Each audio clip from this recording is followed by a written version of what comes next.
हमने पदार्थ की अवस्थाओं के आधार पर पदार्थ को 3 भागों में वर्गीकृत किया था। किन 3 भागों में वर्गीकृत किया था? ठोस, द्रव, गैस में। अब हम पदार्थ का वर्गीकरण करेंगे घुलनशीलता के आधार पे। तो घुलनशीलता मतलब कि घुल जाने वाले पदार्थ। हम जानते हैं कि कुछ पदार्थ पानी में घुल जाते हैं, कुछ पदार्थ पानी में नहीं घुलते हैं। तो जो पदार्थ पानी में घुल जाते हैं उन्हें घुलनशील पदार्थ कहते हैं, जो पानी में नहीं घुलते उन्हें अघुलनशील पदार्थ कहते हैं। हम एक प्रयोग के माध्यम से देखेंगे। ये गिलास है, अब इस पे पानी भरते हैं और देखते हैं कि बारी बारी से कि कौन पदार्थ पानी में घुल जाता है, कौन पानी में नहीं घुलता है। हम यहाँ पर पहले नमक डाल के देखते हैं। ये नमक है, हम इसको नमक को इसमें मिलाते हैं पानी में देखते हैं, मिला देते हैं। अब इसको थोड़ा सा घुमा देते हैं। थोड़ी देर में देखेंगे कि यह नमक पानी में पूरी तरह से घुल जाता है, और चूँकि पानी में ये घुल जाता है तो जो पदार्थ पानी में घुल जाता है उसे घुलनशील पदार्थ कहते हैं। तो ये देखा, ये पूरा पानी में नमक घुल गया है। अब इसमें नमक का नहीं दिखाई दे रहा है, ये पानी के साथ पूरी तरह से मिल गया है। अब ये जो पदार्थ घुल जाते हैं उन्हें घुलनशील पदार्थ कहते हैं और इनको विलेय पदार्थ कहते हैं। यानी कि नमक क्या है? विलेय पदार्थ है, और जो घोल देता है वह विलायक होता है। पानी क्या है? विलायक पदार्थ है, और जो घुल गया विलेय पदार्थ है। यानी कि जो घुलनशील पदार्थ हैं उन्हें विलेय पदार्थ कहेंगे, और जो घोल लेगा उसे विलायक पदार्थ कहेंगे। तो पानी क्या है? एक विलायक पदार्थ है। पानी विलायक पदार्थ है, नमक विलेय पदार्थ है। इसी तरह अगर हम चीनी को मिला दें, ये चीनी है, अगर हम चीनी को मिला दें और इसमें मिला दें तो देखेंगे थोड़ी देर बाद चीनी थोड़ी बहुत बैठी हुई है, और इसको हम घुमा देते हैं तो ये चीनी भी पानी में पूरी तरह से घुल जाती है। चीनी भी पानी में पूरी तरह से घुल जाती है। तो चीनी क्या हुई? चीनी विलेय पदार्थ हुई, क्योंकि चीनी पानी में घुल जाता है। चीनी पानी में घुल जाता है, इसलिए चीनी विलेय पदार्थ हुई, और पानी उसको घोल दे रहा है, इसलिए पानी क्या है? विलायक पदार्थ है। तो जो विलायक पदार्थ होता है वह पदार्थों को अपने में घोल लेता है, और जो विलेय पदार्थ होता है वह विलायक में घुल जाता है। तो चीनी क्या हुई? विलेय पदार्थ हुई। नमक क्या हुआ? विलेय पदार्थ हुआ। हम कागज़ लेते हैं, अब कागज़ को इसको पानी में डाल देते हैं, तो ये कागज़ क्या, इसको घुमाने पर ये घुल जाएगा? कागज़ हमेशा दिखाई देता रहेगा, ये पानी में नहीं घुलता है, और कागज़ पानी में बना रहेगा। चाहे कितनों उसको हम फेंटें, कुछ भी करें, वो कागज़ पानी में बना रहेगा, वो नहीं घुलता। तो कागज़ क्या हुआ? अविलेय पदार्थ हुआ, यानी अघुलनशील पदार्थ हुआ। कागज़ हो, लकड़ी हो, लोहा हो, ये सब क्या है? अघुलनशील पदार्थ हैं। ये पानी में नहीं घुलते हैं, इसलिए उनको अविलेय पदार्थ कहते हैं, और जो पानी में घुल जाते हैं उन्हें विलेय पदार्थ कहते हैं। पानी क्या हो गया? चूँकि यह घोल ले रहा है अपने में, इसलिए विलायक पदार्थ है।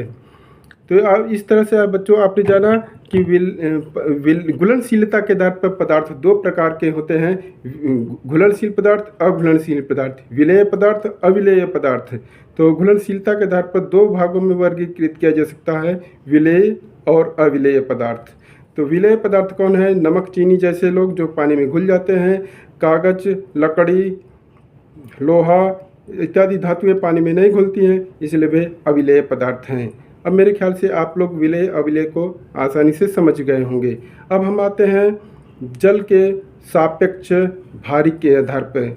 जल के सापेक्ष जो चीज़ें भारी होती हैं वे पानी में डूब जाती हैं, जो हल्की होती हैं वे तैरती रहती हैं।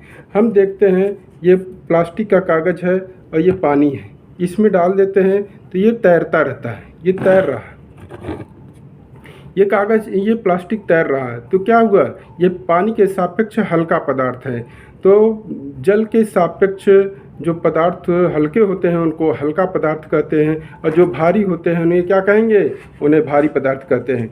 हम लोहे की एक कील लेते हैं, देखते हैं, पानी में मिलाते हैं, देखते हैं क्या होता है।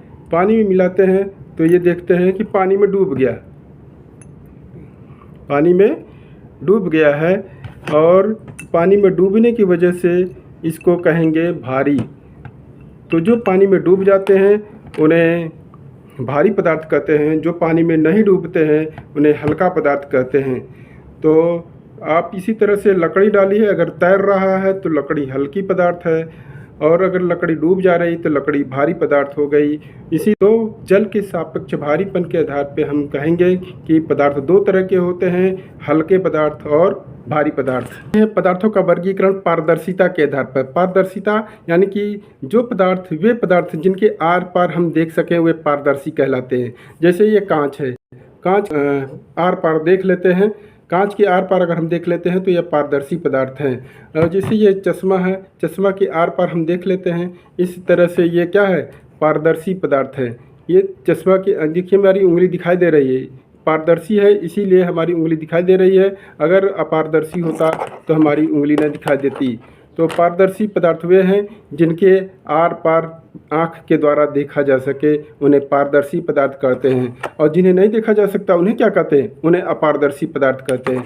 जैसे ये प्लास्टिक है, हम इसके अगर आँख पे पास ले जाए तो हम उसके उधर की बारे नहीं देख पाएंगे, तो ये प्लास्टिक क्या हो गया, अपारदर्शी हो गया। हम इसके आर पार नहीं देख सकते, ये भी क्या है, अपारदर्शी है, इसके हम आर पार नहीं देख पाते हैं, बिल्कुल नहीं देख पाते हैं, इसलिए अपारदर्शी है। ये कागज़ क्या है, कागज़ क्या है, अपारदर्शी है, क्योंकि हम कागज़ के आर पार नहीं देख पाते। इस तरह से हमने जाना कि पारदर्शी अपारदर्शी क्या है। पारदर्शी है जिन्हें आँख के माध्यम से, वे वस्तुएं जिन्हें आँख के माध्यम से आर पार देखा जा सके वह पारदर्शी हैं, जिन्हें आर पार नहीं देखा जा सकता वे अपारदर्शी हैं। तो पारदर्शी पदार्थ हुआ कांच, कांच और जल, हम इसके आर पार देख ले रहे हैं, अगर न देख पाते तो वह अपारदर्शी है। जैसे प्लास्टिक हो गया, कागज़ हो गया, हम इसके आर पार नहीं देख पा रहे हैं, इसलिए अपारदर्शी हो गया। अब हम देखेंगे एक तीसरी कैटेगरी होती है पारभासी। पारभासी क्या है कि पारदर्शिता और अपारदर्शिता, यानी पारदर्शी और अपारदर्शी के बीच में एक तीसरी कैटेगरी है पारभासी की। जैसे कि ये अपारदर्शी है, नहीं देखा जा सकता, किंतु हम इसमें तेल लगा कर देखते हैं क्या होता है। तो हम ये तेल लेते हैं और इसमें कागज़ पर तेल की कुछ बूंदें गिराते हैं, तो देखते हैं और इसको मल देते हैं।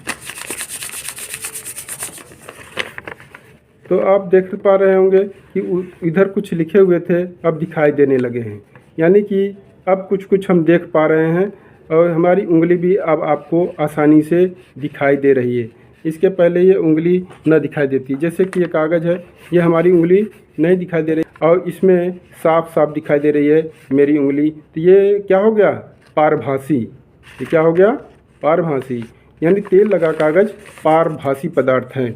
ये कांच है, इसके अगल बगल हम आर पार देख लेते हैं, इसलिए पारदर्शी। किंतु ये जो पेंट लगा है, पेंट के आर पार हम नहीं देख पाते हैं, तो अपारदर्शी। अगर देख पाते हैं तो पारभासी, क्योंकि पेंट लगा रहेगा तो हल्का दिखाई देगा। तो इस तरह से हमने पारदर्शिता के आधार पर तीन तरह के पदार्थ होते हैं।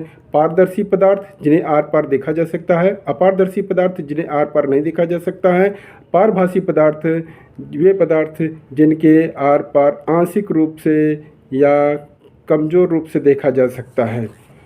तो अगर धुंधला धुंधला दिखाई देता है, आंशिक रूप से दिखाई देता है, तो पारभासी पदार्थ है।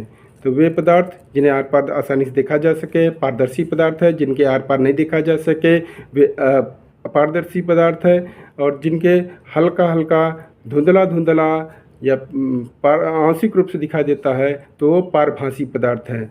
अब हम आते हैं कठोरता के आधार पर कितने प्रकार के पदार्थ होते हैं। कठोरता के आधार पे पदार्थ को देखते हैं, तो ये रुमाल है, रुमाल है, हम रुमाल को किसी भी तरह से दबा सकते हैं, तो ये क्या है, मुलायम पदार्थ है। जो पदार्थ दबाने पर दब जाए वो मुलायम पदार्थ कहलाती है। इसी तरह से स्पंज हो, रुई हो, दबाने पर दब जाती है तो वो क्या है, मुलायम पदार्थ है। और जो जैसे ये प्लास्टिक है, इसको हम दबाएंगे तो नहीं दबती है, तो ये कठोर पदार्थ हैं। यानी कि कठोरता के आधार पर पदार्थ दो तरीके के होते हैं, जिन्हें दबाने पर अगर दब जाता है तो वो मुलायम पदार्थ है, दबाने पर नहीं दबता है तो कठोर पदार्थ है। तो कठोरता के आधार पर पदार्थ दो प्रकार के होते हैं, मुलायम पदार्थ और कठोर। पर चुंबक के आधार पर भी पदार्थ दो तरीके के होते हैं, चुंबकीय पदार्थ और अचुंबकीय पदार्थ। अगर चुंबक पदार्थ को अपनी ओर आकर्षित कर ले रहा है तो वह चुंबकीय पदार्थ है, अगर चुंबक जिन पदार्थों को अपनी ओर आकर्षित नहीं करता वो अचुंबकीय पदार्थ हैं। जो वस्तुतः चुंबक लोहा या लोहे से बनी हुई वस्तुओं को अपनी ओर आकर्षित करता है। इस तरह से लोहे या लोहे से बनी हुई वस्तुएं चुंबकीय पदार्थ हैं। लोहे से इतर किसी भी चीज़ से बनी हुई पदार्थ अचुंबकीय पदार्थ है। इस तरह से चुंबक के आधार पर दो तरह के पदार्थ होते हैं, चुंबकीय पदार्थ और अचुंबकीय पदार्थ।